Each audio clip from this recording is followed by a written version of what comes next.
So அதுல வந்து எல்லாரோட ஃபேவரட்டா இருந்தது வந்து பைனாப்பிள் பச்சடி. எல்லாருக்கும் பிடிச்சது.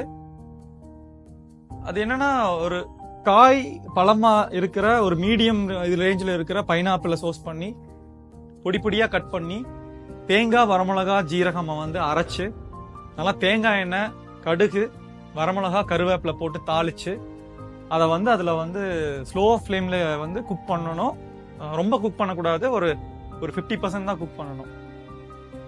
அவ்வளோ பிடிச்சது எல்லாருக்கும். அந்த டேஸ்ட் வந்து ரொம்ப டிஃப்ரெண்டா, ஒரு ஸ்வீட்டு, ஒரு காரம், கொஞ்சம் புளிப்பு எல்லாமே மிக்ஸ் ஆகி ரொம்ப ரொம்ப எல்லாரும் என்ஜாய் பண்ணாங்க. அது வந்து கேரளாவோட ஒரு ஸ்பெஷல் டிஷ்ஷு.